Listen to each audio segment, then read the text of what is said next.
A bumper programme at Sha Tin on Sunday. 11 races to look forward to, all of them on the turf. The feature race is race number 4. It's the 18 Districts Cup. A very warm welcome to Racing to Win. I'm Andrew Lejeune, joined here in the studio by our form analyst Paul Alley and race caller Brett Davis as well. Brett, the Griffins are back as well. We've got, how many? 7 of them going round in the first. We do, Andrew, and 3 of them are 2-year-olds and 4 of them 3-year-olds, so they'll have to carry more weight. Be an interesting battle. We saw a horse win on Wednesday night at Happy Valley called Speed Vision, who was a last season Griffin.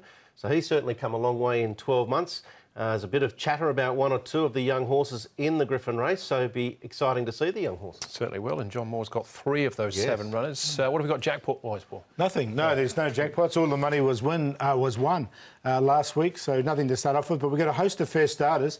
Some of them look really good as well, so they just put a little bit of extra interest in the card. And some of these Griffins, looking at one side by Extension, of course, who was such a good horse here in Hong Kong. So there's interesting breeding amongst a lot of these horses. Won a couple of Champions Miles, Extension, and there was a year between his wins, nothing else in between. Yeah, we had a Sweet Orange run the other day. Yeah, we did too. So it's good to see them back. The sons of that was trained by John Moore as well, of course, who trained Extension himself. Right, as far as the horses that won't be going round on the weekend are concerned, Imperial Gallantry is out of race number 10. World Famous replaces him. Karis Teeton will be in the saddle. So this is meeting number 63 of the season. 11 races on the C course for the programme. We kick things off at 12:30 with a Griffin down the 1,000-metre straights. Chater King, a 3-year-old son of Damarison. David Ferraris, Regan Bayliss. Rewarding Shine is the son of Extension, 1 of 3 in the race for John Moore. Shadow Breaker, a 3-year-old by Celebration, still a colt as well. Sparkling Night, still a colt. Chad Schofield will ride him from barrier 3. The 2-year-olds, Athero, John Moore, Zach Purton.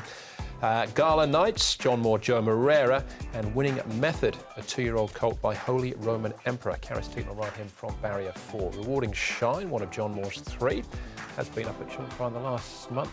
Brett, we've just got the trials to go off as far as the speed is concerned here. And Winning Method, the 2-year-old by Holy Roman Emperor, he's been quite slick out of the gates and he might have too much pace for the opposition here. Sparkling Night's been very forward and very solid in his trials. Athero looks to have a fairly decent size engine, but he absolutely walked out of the gates in his only trial over 800 metres. But once he got up and going, he certainly built some speed. But not an overly lot of fast horses early in this opening Griffin race. Here's one of them, Sparkling Night. He's a 6th trial, so he's probably had the most education coming into this particular race. Sparkling Night is one of the 3-year-olds. He moves nicely. Here's Athero now. He's half to Classique Legend, who actually won at Randwick on Saturday. He's a really nice horse who might be coming to Hong Kong, but his half-brother goes nicely here by Sebring. He's 1240 pounds, so he's a big boy. And Winning Method, the one that Brett was talking about with that pace, he goes nicely. He's 1193. That's 383 closest to us as well.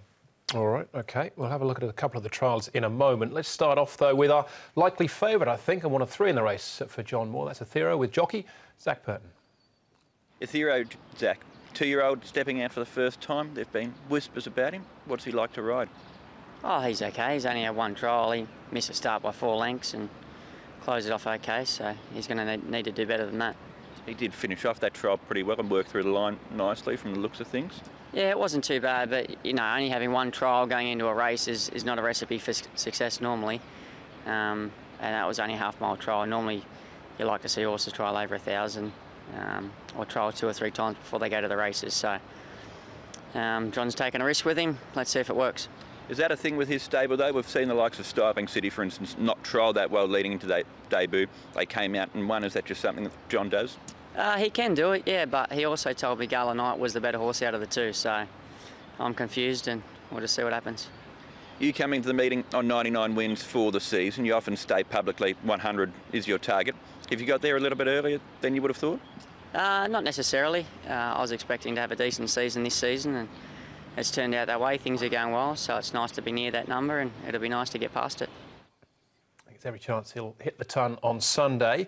The theory of the market says he's the number 1, but Zach's saying he's ridden Gala Knight in a trial as well. Yeah, well, I think what he's made is a fair point. I mean, he's had 1 trial, 800 metres. He's definitely got an engine. We saw it in that trial in the second half, but he walked out of the gates and there's 1 or 2 others that'll step nicely from the machine and probably have a few lengths on him in or at the halfway point. So it'll be interesting to see, but he can obviously gallop. Yeah, Gala Knight's well-bred horse as well. So he's only had the one trial as well. So both the two horses only coming in with one trial. All right, Sparkling Knight and Shadow Breaker we're having a look at here. Sparkling Knight actually winning the trial. Yeah, of the two, Sparkling Knight definitely the better of these two. He's had 6 trials to get him ready. 11.44, so he's a nice, big, strong son of Holy Roman Emperor. He's looked good in his trials. And he won this trial. He was pushed out a little bit, but he went on with it once he was pushed out. Yep, and I haven't minded what I've seen of him, actually. A lot of his trials, he's been handy to the pace. As Paul's mentioned, he's got a good grounding of fitness, you would think, going into this. He's got to carry that extra weight because he's the 3-year-old, but he won't be far away, I don't think. All right, Winning Method has shown some decent gate speed, and this is the other horse that Zach was talking about, Gala Knight. Yep, both interesting. I think Winning Method has been tuned up perfectly for a debut run. He'll spring out of the gates and lead as the speed map suggested, and it'll just be whether or not the others can get past him. Yeah, that's the key for him. Again, he's had the 2 trials. He's 11.93. This is one of them. And Gala Knight, his track work's better than his trials, to be honest with you. So I know where John's coming from. The horse does go quite well. All right, OK. 7 in the first. Shadow Breaker, the outsider. All of the others given... Shaded King as well at big price. All of those given us some sort of chance. Yeah, they have. I'll go with this first start at Athero. He was in front once he got past the rating 90 horse that he was raced up against, Grace and Mercy. So he was up. There are big raps on this horse. Be interesting to see how he goes, the half to Classique Legend. And John Moore has actually said he looks a bit like Abel Friend. So we'll see if he's got that sort of look about him. He is 1240 pounds and a big horse, so a big chestnut. So there might be a similarity there. Winning Method from the front, Sparkling Knight. He's had the 6 trials. He's the 3-year-old. He's carry more weight than the others. And Gala Knight, 5.746. He does look a good horse, there's no doubt about that, but Farlap got beaten on debut. They can all get beat. He might be as good as Abel Friend, but let's let him get there first. I think Winning Method will be clean out of the gates and give them something to catch, and I think he might hold on from Athero, who's definitely going to be closing the gap, you would think. He may just run straight past. We'll have to wait and see under race pressure. Sparkling Knight's had a solid foundation for his first start, and I wouldn't be surprised to see him right in the finish. And Gala Knight, I'm a bit like Paul. I think maybe he needs a bit further and a bit more time, but I'll take a chance with the 7 over 5. You'll get a better price.